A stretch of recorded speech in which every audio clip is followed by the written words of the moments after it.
Welcome to the WRAL Daily Download. I'm Grace Holland. There are many honors fallen service members and veterans receive. You're probably thinking of the folded flags and 21-gun salutes that come from their country. But there's another honor that's given by volunteers. You may have seen military hearses escorted by motorcycle riders or flag lines outside the funeral home. Those are done by members of a group called the Patriot Guard. Those men and women are often veterans themselves who have found a new way to serve their fellow service members. I met the captain of the North Carolina chapter and came to one of their recent missions because I wanted to learn what inspired this group. The way that I met Charles Bulock, who is the state captain of the North Carolina Patriot Guard, is that Chris Lovingood here at WRAL actually gave me a call and he said, hey, there's this really interesting guy that I know. I know him because he's a tow truck driver locally, and Chris had met him through Charles's work as a tow truck driver and had just sort of got to chatting with him, which I quickly learned is easy to do with Charles because he has so many stories to tell just about all the different things that he's done in his life. He's in his late 70s. He owns B&B Towing in Knightdale. He's had that shop for decades. I'm a record service. I've been record service since 1985. I'm on call 24 hours a day. I had a call the other night. I didn't get home till 2 o'clock. She was from Connecticut trying to get to Clayton, and she was stuck down near Nashville on the side of the road. When I got there, she was sitting on the hood. She said she was crying. She called me, said AAA been waiting on 3 hours. And so she called me, and I said, I'll be there in 15 minutes, and I was. And she said she was glad to see me. And I took her home to Clayton. Her husband was glad to see her too. And I talked to him on the phone a few times before I ever met him. I met him at a Patriot Guard mission, which I'll talk about in a minute, but I want to first tell you what it was like when I actually went out to Charles's tow shop. It looks like any other tow shop. You would just see cars out front and everything. But if you take a second look, you see that a lot of those are very classic cars. There's some military vehicles, old Jeeps and things like that he has just sitting in this parking lot. It's quite a collection that he has. So that's sort of a hobby of his, just collecting these vehicles. And he says that people stop and look at those cars all the time when he's at the shop, probably also when he's not at the shop, to be honest, but he's there a lot because it is his job. And even when I was there, there was a school bus driver who actually stopped, opened the door to take a look at these cars, and then kept on driving. And so that's the sort of thing that happens all the time at his shop. He also has a lot of different mementos on his wall. A lot of them are different recognitions that he's received for his military service. I served with the 9th Infantry in Vietnam. That's the little pamphlet on the back wall there. Mm-hmm. Those license plates up there are off my cars, the Purple Heart and the Bronze Star plates. My one favorite plate is the one that says "Live Before I Die." It goes, I have it on the back of my Corvette. You could probably walk into his shop and notice some different decoration or memento every time you go in. As I was saying earlier, he's got a lot of stories, a lot of different things he's done. He served on city council in Knightdale for many years. He was a volunteer firefighter for many years and rose through the ranks there in the town. And he also was a semi-truck driver when he first got out of the military and drove all over the country. I remember one of my first conversations with Charles. He asked me where I was from, and I told him, I'm not from North Carolina. I'm from a small town in Georgia. He was like, tell me where it is. I bet I've driven a truck through there. And I told him my hometown, which is Tifton, Georgia, and he knew exactly where I was talking about. So he's just, like I say, a guy that's very easy to talk to and has just met so many people and done so many different things in his life. And before all of that, he served 3 tours in Vietnam. One picture, you'll see a loach behind me, and it was a Red Cross girl in the loach. We were taking off. We were in Dongtam, and this was in 1968. And those are all pictures you took when you were over there? I took those, yeah. I had a little Kodak 104 camera. I took them with it, and they were slide pictures. Collecting these military vehicles, I think, is just something that he told me reminds him of his service. I've got 46 of those, and Some of them are out here, and most of them up in Granville County. I do parades with them. I don't think IHOP does the Toys for Tots now. But I used to set those trucks around. I'd set them at the bank. I'd set them at IHOP. I'd set them at Leith Toyota up on Capitol Boulevard. And they said when the truck showed up, the toys started coming in. And he told me that a few years ago he was going to make a museum with them. That was his original intention and reason he kept buying these and collecting these vehicles.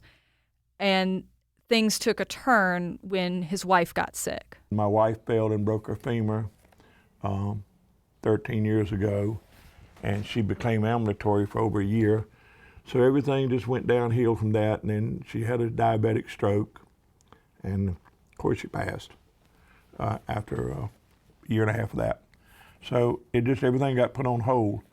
One other thing about Charles is he's very, very active on social media. I think part of that is because of the work that he does with the Patriot Guard.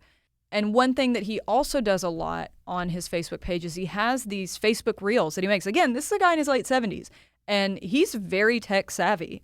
He has all these Facebook Reels that have like thousands and thousands of views, some of them. And he had one that he showed me of just him and his wife, these beautiful pictures of them. She worked for Wake County for 35 years in social services.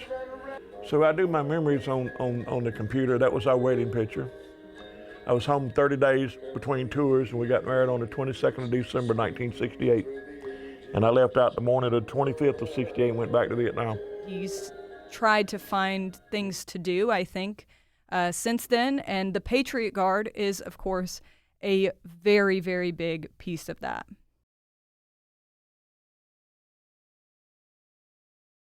He was already in the Patriot Guard at the time of his wife's passing.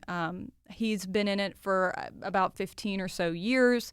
Basically, the way that his job works as leader of the Patriot Guard is he is organizing these tribute rides, these escorts for funeral processions for service members or veterans every day all across the state.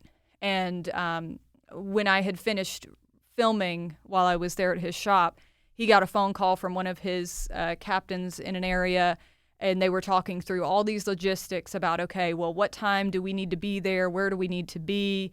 Just kind of working through that with people and making sure that this all comes together. And again, he's a volunteer. All the people that he does these with are volunteers. And I'll kind of walk you through the one that I went to. So this was back in July, and it was an escort for a man who died in Pearl Harbor. His name was Joseph Rouse, and he was on one of the battleships, the USS Oklahoma, at the time that the Japanese started the bombing. Like many people who were on that ship, his remains were lost for decades, and his family has been waiting to see if they could ever get something back to bury of him. And in the last few years, there's been a lot of advancements of obviously in DNA, which has allowed a lot more of those soldiers to be identified and then their remains to be brought home after all these years. So Rouse was the gentleman for whom they were doing this ride for. And he was being buried in Eastern Carolina.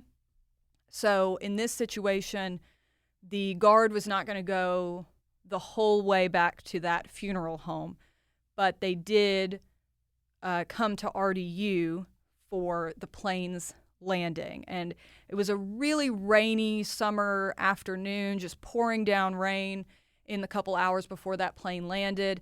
And then luckily, by the time the plane did land, it had cleared up. There was actually a rainbow.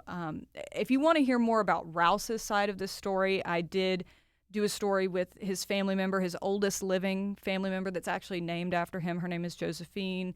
I talked to the Buffalo family, which is her daughter and granddaughter, and her, just about what that all meant. And it's a really beautiful story, that reunion as well. The Patriot Guard side of it, you know, this is the kind of work that they do. It might be someone who just passed during service. Again, it might be a veteran who died of old age, or it could be something like this. Whatever the case may be, you know, Charles and his riders are all there for the families. They're all there to show their appreciation to that veteran or that service member. Like I say, most of these people are veterans themselves.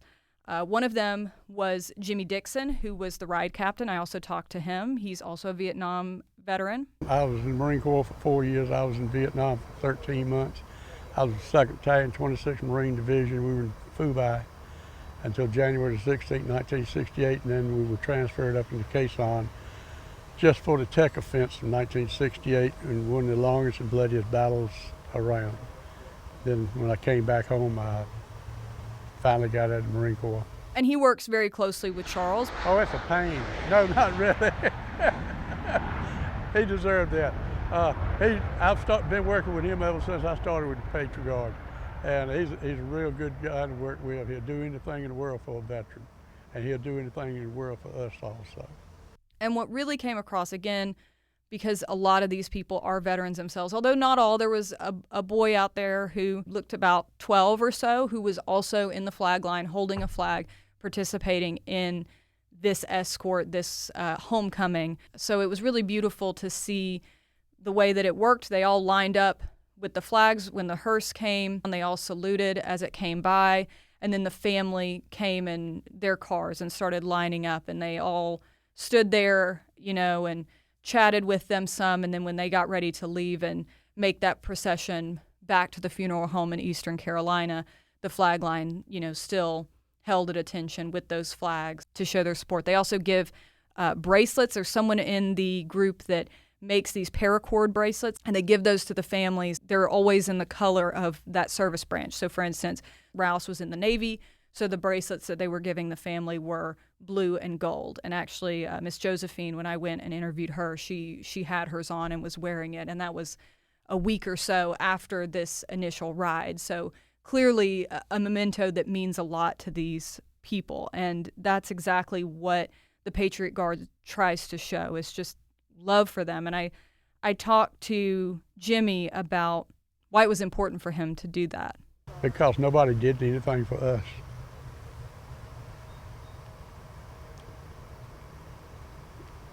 We got no welcome home.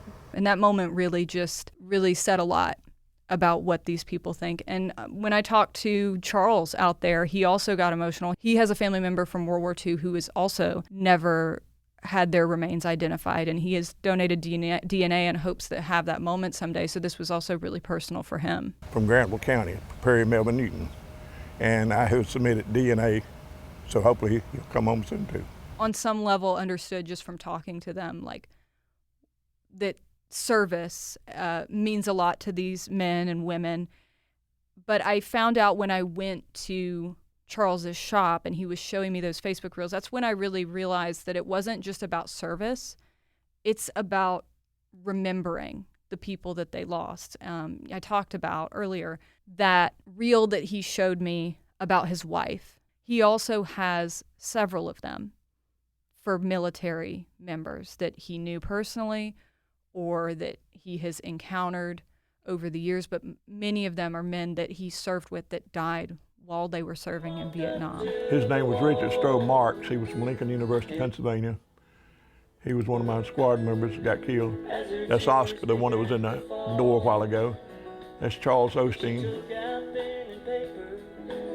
Hubert Royster, he's from Granville County. And this is their graves. That's Earl Nelms, we call him. That's Earl Rose. We called him Little Bull. That's my cousin Ambrose Brooks, killed in Vietnam. He was from Creedmoor, and that's Charles Engelbright. He used to drive bus 54, Granville County. These two pictures of Jerry Jackson and Dallas Champion, and they both died last year. We went to school together and went to Vietnam together and served in the National Guard together. You know, Charles told me after serving on the Patriot Guard for so many years and leading it for so many years, he is starting to think about stepping down his chair and letting someone else take the reins. In terms of how much longer he's going to keep doing this, I don't know. I think he's still figuring that out. But from my conversations with him and the times that I've met him, something tells me that as long as he is on this earth, he is going to find ways to help others, because that is just who he is. The best thing that you can give, the most priceless thing you can give is your time. It's something you can't put a price on. Thank you for listening to the WRAL Daily Download. Another great way to get WRAL news is the Morning Briefing newsletter. It's a daily email that's waiting in your inbox every morning with local news, events, and headlines to get you ready for the day. Sign up at WRAL.com/newsletter.